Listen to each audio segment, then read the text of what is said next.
ஜெய் வாசவி. இன்று 59வது ஸ்லோகம்.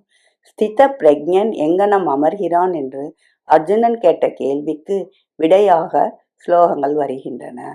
விஷயா வினிவர்த்தந்தே நிராகாரஸ்ய தேகினக ரசவர்ஜம் ரசோஸ்பியஸ்பரம் திருஷ்டுவா நிவர்த்ததே. இந்திரியங்களை தடுத்து வைப்பவனுக்கு விஷயானுபவங்கள் இல்லை, ஆசையுண்டு. பரமாத்மாவை தரிசித்த பின் அவனுடைய ஆசையும் அழிகிறது. இது பற்றி ஸ்ரீ ராமகிருஷ்ணர் உபதேசிக்கிறார். சிங்கம் போன்று பொய்கோலம் பூண்டு சிறுவன் ஒருவன் கர்ஜிக்கிறான். அவன் தங்கை தப்பித்து கொள்ள நடுங்கி ஓடுகிறாள். அவ்வேளையில் அவன் வேஷத்தை கலைக்கிறான்.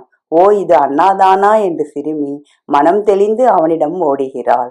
உலகப் பொருள்களை கண்டு மருந்து அல்லது ஆசை கொண்டு திரியும் உலகப் பற்றுடையவர்களது நிலைமையும் இத்தகையதே. பிரபஞ்சம் என்ற பொய்க்கோலத்தில் பரம்பொருள் தன்னை மறைத்துக் கொள்கிறது. அதை உள்ளபடி காண்பவர்க்கு அச்சமும் ஆசையும் இல்லை. நன்றி, வணக்கம். இப்படிக்கு லதா ஸ்வரூபம் விருதாச்சலம். ஜெய் வாசவி. இன்று 60வது ஸ்லோகம்.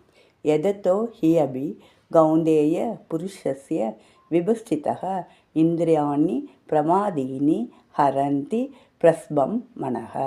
நெறி நிற்கும் நல்லறிஞனுடைய மனதையும் கொந்தளிப்புள்ள இந்திரியங்கள் பலவந்தமாக பற்றி இழுக்கின்றன.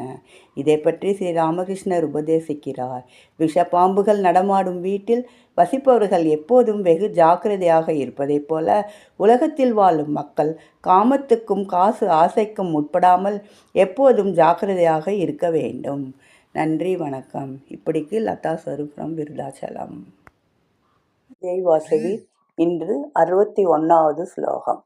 தானி சர்வாணி சம்யம்ய யுக்த ஆசீத மத்பரக வசேஹி யஸ்யேந்திரியாணி தஸ்ய பிரக்ஞ பிரதிஷ்டிதா.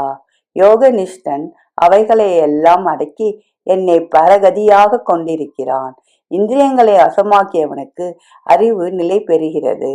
நெருங்கிய உறவினர் ஒருவர் காலமாய்விட்டால் அவ்வேளையில் சிற்றின்பத்தை பற்றி நினைக்க யாருக்கும் இயலாது. ஏனென்றால் முழு மனதும் துக்கத்தில் ஈடுபடுகிறது. அதுபோன்று யாருடைய மனது முழுதும் ஈஸ்வரனிடம் திரும்புகிறதோ அவனால் இந்திரிய சுகங்களை நினைக்க முடியாது. இந்திரியங்களை எல்லாம் தாமே ஓய்ந்து போய் விடுகின்றன. ஸ்ரீ ராமகிருஷ்ணர் உபதேசம். நன்றி, வணக்கம். இப்படிக்கு லதா ஸ்வரூபம் விருதாச்சலம்.